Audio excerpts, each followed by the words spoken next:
I had not seen Greymont House in 6 years, and yet the moment the carriage turned onto the overgrown drive, my chest tightened like it always did when I thought of this place. The wheels lurched over deep ruts hidden beneath weeds, and I pressed my temple against the cold window glass, staring ahead as bare oak branches clawed at the fading November sky. I had sworn I would never come back here, and yet here I was. The house appeared slowly through the trees, gray stone against gray light, silent and hollow. It looked like a ghost waiting to accuse me. 3 stories tall, windows dark, chimneys cold. Abandoned, just as I had left it, just as it should have been. I had sent no word of my arrival. There was no one left to send word to. The small staff I once kept had been dismissed more than a year ago when the money ran out. The house was meant to be empty, locked, waiting for the surveyor who would arrive next week to decide how much of my past I could sell. The driver stopped at the front steps. I stepped down, my boots crunching on gravel nearly swallowed by weeds. The air smelled damp and old. I climbed the steps, key already in my hand. But when I turned it, the door opened. Unlocked. I froze. Then I heard it.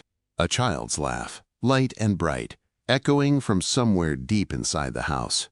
A woman's voice followed, soft and soothing, words I could not quite make out. My heart began to pound. Instinctively, my hand went to my side, searching for a weapon that was not there. I stepped inside. The entrance hall smelled of beeswax and something warm, something cooking. Soup, maybe. Impossible. Candlelight flickered from the drawing room to my left. I moved quietly, years of old habits stirring awake in my bones. The drawing room was empty, but clearly lived in. A fire burned in the grate. 2 chairs sat close together. A basket of mending rested beside one of them. The child laughed again, this time from upstairs. I took the stairs 2 at a time, my pulse thundering. The west wing. My brother's wing. The corridor was dark, except for a thin strip of light beneath one door. William's room. I pushed it open. A woman stood beside the bed, her back to me, smoothing blankets over a small figure. She wore a plain wool dress. Her dark hair was pulled into a loose knot at her neck. The child, a boy no more than 4, sat propped against pillows, clutching a carved wooden horse. "Mama," the boy asked sleepily, "will the Duke's ghost come tonight?" She laughed softly. "There is no ghost, Thomas." "There is someone here," I said. She spun around, one hand flying to her throat. She was younger than I had expected, maybe 27.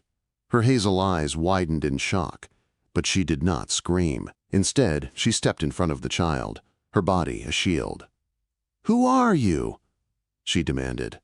The audacity of it nearly made me laugh. "I am Dominic Voss," I said. "This is my house. The question is, who are you, and what are you doing in it?" Quote. Her face drained of color. "The Duke of Greymont," she whispered. "You are not supposed to be here." I did laugh then, sharp and humorless. "I assure you, I have more right to be here than you do." The boy whimpered. She glanced back at him, her expression softening for just a moment, then faced me again, shoulders squared.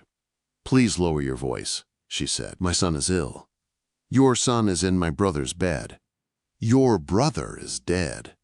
The words were flat, factual, and they struck like a blow to my chest. She seemed to realize it instantly, regret flickering across her face.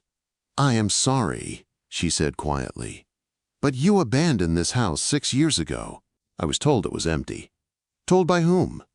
An agent in the village, Mr. Pritchard. I paid 6 months' rent in advance. I stared at her. Pritchard had no authority to let this house. And yet, 2 months ago, he had sent me £40 with a note about unexpected income. "Forged papers," I said. "He had keys," she replied. "He showed me documents." "You paid 6 months in advance," I said slowly. "Yes." "That money is gone." Her jaw tightened. "Then you owe me 6 months of shelter." "I owe you nothing. You are trespassing." "I am a tenant. On a fraudulent contract." "Thomas, she said gently, without looking away from me. Close your eyes. The boy obeyed, clutching his wooden horse. She stepped closer, lowering her voice. I have nowhere else to go. If you turn us out tonight, we will sleep outside. My son has a fever. It is November. Do you understand? I did. I understood desperation when I saw it. What is your name? I asked. Amelia Crane, she said. I am a widow. Of course she was. I should have thrown her out. I should have called the constable. Instead, I said, you may stay tonight. Tomorrow we will discuss arrangements. Relief softened her rigid posture. Thank you. I turned to leave, then paused. How long has the boy been ill? 3 days. There is mint in the kitchen garden, I said, boiled with honey. It helps breathing. I left before she could answer. Outside, the garden was as ruined as I remembered, but in the southeast corner, half buried under dead growth, the mint still lived. I gathered it in shaking hands. I had come to sell the house. Instead, I had found a widow and a sick child sleeping in my brother's room. That night, I did not sleep. The coughing began after midnight, wet and rattling. I lay in the dark, telling myself it was not my concern, until I cursed and rose. In William's room, Amelia sat on the bed, the boy pressed against her chest, his face flushed, his breathing labored. I don't know what to do, she whispered. I felt his forehead, too hot. His lips were tinged blue. He needs steam, I said, and elevation. She obeyed without question. Together we worked through the night. Towels, boiling water, herbs.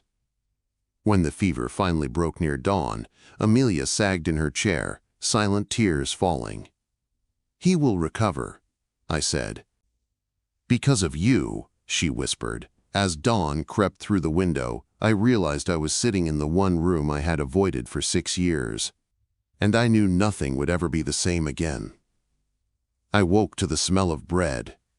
For a brief moment, I thought I was dreaming, that my mind had created comfort where none existed. Then I heard footsteps overhead, light and quick, and memory settled back into place. Amelia. The boy. The night. The fever. I rose from the narrow servant's bed I had chosen, washed my face in cold water, and dressed. I did not go upstairs. Instead, I followed the smell. Amelia stood at the stove in the kitchen, turning bread on a hot pan. She wore the same wool dress as the night before, now protected by a faded apron. Her hair was pinned neatly, though a few dark strands had escaped at her neck. She looked up when I entered, her expression guarded but calm. Good morning, she said.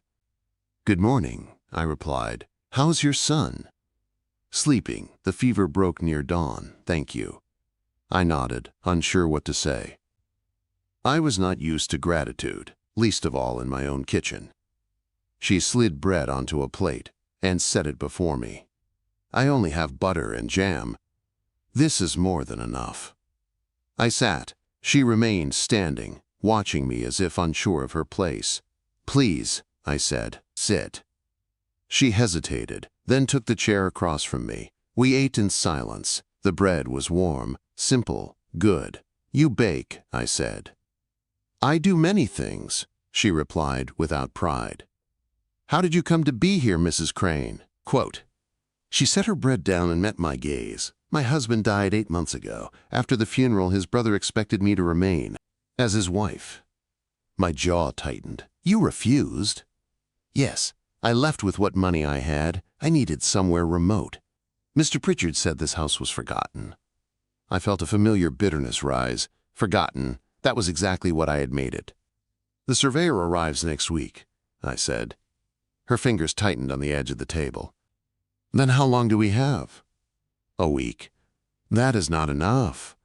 It is what I can offer. She stood abruptly. You took my money. There was fraud. Fraud you benefited from. The accusation landed cleanly. 1 week. I repeated. She stared at me, then turned and left the kitchen. That night, the coughing returned. I heard it from my room, sharp and desperate. I tried to ignore it. I failed. In William's room, Amelia held Thomas close, fear etched into her face. He is worse, she whispered. I took charge without thinking. Steam again. Elevation. Herbs stronger this time. I fetched yarrow from the garden, brewed it with honey, and fed it to him slowly. For hours we worked together in silence. Near dawn his breathing eased. Amelia sagged, exhausted. "I never give up," she murmured. "Nor should you," I said. The storm arrived 2 days later. Rain lashed the windows. Wind screamed through the halls. Buckets lined the floors beneath leaks I had ignored for years. In the library, Amelia stood beneath a spreading water stain. "The roof is failing," I said. "You abandoned it," she replied calmly. Before I could respond, the ceiling gave way. I grabbed her arm and pulled her back as plaster crashed down. We stood in the hallway, drenched, breathing hard. Too close. "You are hurt?" I asked. "No." I released her abruptly. Later, as the storm raged on, she asked, "Why did you leave?" "My brother died here," I said, "because of me." She listened. She did not excuse me. She understood me. That was worse. "You punished yourself," she said, "by running." Perhaps she was right. The storm trapped us for days. The house changed during that time. Not repaired, not restored, but lived in. Thomas grew stronger, louder. His laughter filled spaces that had known only silence. One afternoon, I found him in the workshop, examining my brother's tools. "Can you teach me?" he asked. I hesitated, then nodded. Amelia watched from the doorway as I showed him how to carve. When he finished a rough wooden bird, her smile was unguarded. Later she said, "You are good with him. He reminds me of my brother. You remind him of safety." The words stayed with me. When the roads cleared, I went to the village and confronted Pritchard. He stammered. I threatened. He promised repayment. I returned with supplies, more than necessary. Amelia looked at the parcels in confusion. "The surveyor comes in 3 days." I postponed it. Why? Because I was not ready to let this end. I did not say that. Instead, I said, "The house needs repairs." "How long?" "Months." "And us?" I met her gaze. "I thought you might stay." "As what?" "As someone who belongs here." She laughed softly. "That is dangerous." "Yes." Quote, "But I might accept." The work began the next day. Roofers, carpenters, noise, life. The house woke up. One evening, over soup, Amelia spoke of her brother-in-law, Gerald, his cruelty, his pursuit. "He will not come here," she said. "He thinks this place forgotten." I was not convinced. The letter arrived on the 10th day. Gerald Crane demanded her return, claimed guardianship over Thomas. Amelia's hands shook as she read it. "He will come. Then we stop him," I said. "How?" I looked at her. "Marriage." She stared at me as if I had lost my mind. "I am serious," I said. "He would have no claim. This would bind you to me forever. I choose that." "Why?" "Because you deserve to be chosen." She cried. Then she agreed. We married 3 days later. Quietly. Simply. That night, we slept in separate rooms. Gerald arrived 4 days after that. I met him at the door. Told him she was my wife. He insulted her. I struck him. Amelia stood beside me, calm and unafraid. He left. That night, she came to my room. She thanked me. She asked why. I told her the truth. She kissed my forehead. Weeks passed. We settled into something real. Not love yet, but trust, partnership. Then one evening, I told her I was falling in love with her. She cried. She kissed me. And for the first time, she stayed. The morning after Amelia stayed, I woke before dawn. For a moment, I lay still, listening to her breathing beside me. Slow, steady, real. I had spent 6 years sleeping alone, telling myself solitude was peace. I understood now how wrong I had been. She stirred and opened her eyes, surprise flickering across her face before something softer replaced it. "Good morning," she said quietly. "Good morning." There was no awkwardness, no regret, only a fragile understanding that something had shifted between us. We dressed without speaking and went downstairs together. Thomas was already awake, sitting at the table with his carved bird, humming to himself. "You're together," he observed with a child's blunt honesty. "Yes," Amelia said gently. He nodded, satisfied. "Good." Life settled into a new rhythm after that. Amelia did not withdraw. She did not pretend nothing had changed. She walked beside me through the house, discussed repairs, argued with me about costs and priorities. At night, sometimes she stayed, sometimes she did not. There were no promises, only honesty. And I found myself falling deeper every day. Not because she stayed, but because she chose when to stay. The house continued to change. The library shelves filled again. The roof no longer leaked. The garden showed green shoots pushing through dead earth. Thomas grew stronger, louder, endlessly curious. He followed me everywhere, asking questions about the land, the tenants, the history of the house. "Will this be my home forever?" he asked one afternoon. "If you wish it to be," I said. He smiled. "I do." One evening, Amelia and I sat by the fire after Thomas had gone to bed. She stared into the flames, quiet. "You never ask me for anything," she said suddenly. "I do not want you to feel indebted. But marriage usually comes with expectations." "I know." She turned to me. "And yet you have none." "I have hopes," I admitted, "but they are mine to carry, not yours to fulfill." Her eyes glistened. "You make it very hard to protect myself. I would rather you be safe than guarded."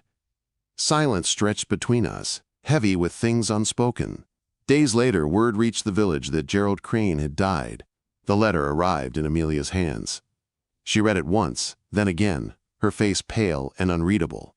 "He is gone," she said finally. I waited. "I feel nothing," she whispered. "Not relief, not grief, just emptiness." "That does not make you cruel," I said. "It makes you free." She looked at me then, really looked at me, as if seeing something she had not allowed herself to see before. "I am afraid," she said, "that I will never feel the way you feel." I took her hands. "Then let me love you without expectation."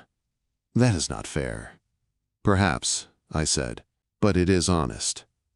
That night she held me as if afraid I might disappear, and for the first time I felt she was not holding back. Weeks passed. Spring crept into Greymont quietly. Flowers bloomed where weeds had ruled. The house breathed again. Amelia took on her role as Duchess without losing herself. She listened to tenants, managed accounts, spoke with confidence. People respected her. I watched her from a distance sometimes, stunned that she had chosen this life, chosen me. One afternoon she found me in the workshop, staring at my brother's old tools. "You avoid this room," she said. "It holds too many ghosts." She stepped closer. Ghosts fade when faced. "I was afraid," I admitted, "that if I stayed here, I would never escape the past. And now? Now I fear losing the future." She set her hand over mine. "You will not." That night I told her again that I loved her, not as a plea, not as a demand, just as truth. She did not answer, but she did not pull away. Summer arrived in full force. The gardens burst with color. Thomas ran through the fields like he owned them. One evening, as we stood on the terrace watching fireflies, Amelia spoke softly. "I think," she said, "that I have been mistaking fear for absence." My heart stilled. "What do you mean?" I was afraid to name what I felt, afraid it would give someone power over me again. She turned to me. "But you never took power. You gave it." I waited, hardly breathing. "I do not know when it happened," she said, "but somewhere along the way, this house became home, and you became the person I look for first." She took my hand. "I think I am falling in love with you." The words were not dramatic. They were quiet, certain. I pulled her into my arms, holding her as if the world might tilt without her. "That is all I ever hoped for," I said. She smiled against my chest. "Then perhaps we are doing this the right way." That night, we chose each other fully, not out of need, not out of fear, but out of trust. And for the first time since my brother's death, I slept without ghosts. Love did not arrive all at once. It settled into our lives quietly, the way spring had settled into Graymont. Slowly, gently, until one day I realized it was everywhere. Amelia began to say my name without hesitation, not formally, not carefully, just Dominic, as if it had always belonged to her. She touched me in passing, a hand at my arm, fingers brushing my shoulder, small things that meant more than grand gestures ever could. Thomas called me Papa without asking any more. The word no longer startled me, it anchored me. The house was no longer silent, it breathed with us.